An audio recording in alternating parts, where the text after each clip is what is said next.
अब चलो चालू करते हैं।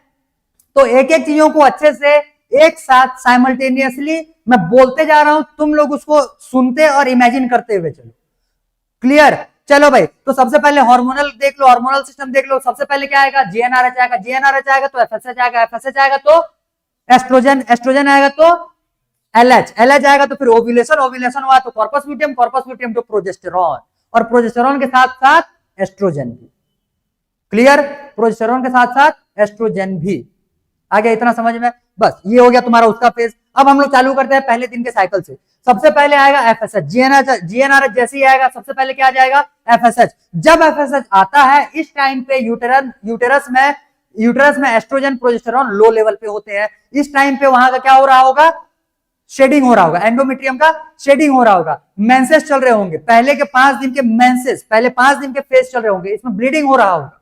आ गया इतना समझ में? ब्लीडिंग में होगा क्या? 30 to 50 ml का ब्लड लॉस होता है, साथ ही साथ में ये जो एंडोमेट्रियम का लेयर है ये शेड हो जाता है पहले 1 से लेकर के 5 दिन के बीच में। इसी बीच में एफएसएच रिलीज हुआ है, उसने ओवरी में फॉलिकल्स का ग्रोथ करवाना चालू कर दिया है।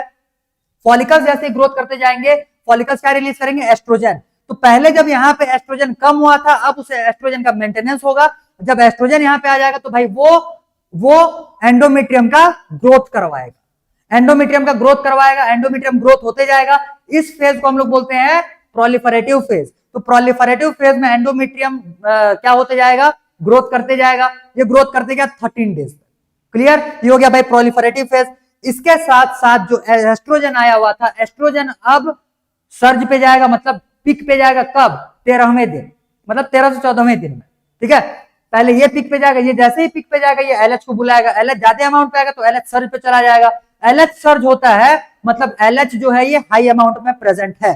जब एलएच ज्यादा अमाउंट पे प्रेजेंट होगा तो एलएच क्या करवाएगा? ओव्यूलेशन करवाएगा। ओव्यूलेशन में क्या होगा? ग्राफियन फॉलिकल रप्चर होगा, सेकेंडरी ओसाइट बाहर निकलेगा और उसको कैच करेगा फिम्ब्रे। बचे हुए पार्ट को हम लोग बोल रहे हैं कॉर्पस लुटियम। इसके बाद फिर एक व्हाइट कलर का भी बॉडी बनता है जिसको बोलते हैं कॉर्पस एल्बिकेंस। इसको कॉर्पस एल्बिकेंस बोलते हैं। नहीं भी याद करोगे तो भी चल जाएगा, वो तुम्हारे सिलेबस में है नहीं, तुमको बस ये ध्यान में रखना है। क्या बन गया है अब यहाँ पे?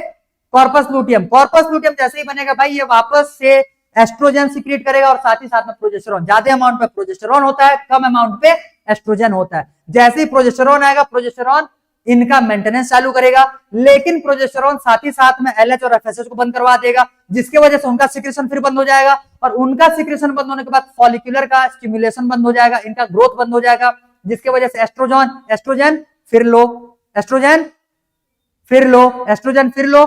और प्रोजेस्टेरॉन भी कितना दिन तक रहेगा भाई? एलएच जब तक रहता है तब तक कॉर्पस लुटियम रहता है। एलएच गया मतलब कॉर्पस लुटियम गया, कॉर्पस लुटियम गया मतलब प्रोजेस्टेरॉन गया। याद हुआ? एलएच आएगा, एलएच आएगा, एलएच जब तक रहेगा कॉर्पस लुटियम रहेगा। एलएच गया, कॉर्पस लुटियम गया। याद हुआ? दूसरा चीज समझो, कॉर्पस लुटियम इसका फिक्स टाइम होता है। अगर प्रेगनेंसी ना हुआ तब के केस में ये 14 दिन में डिजेनरेट कर जाएगा।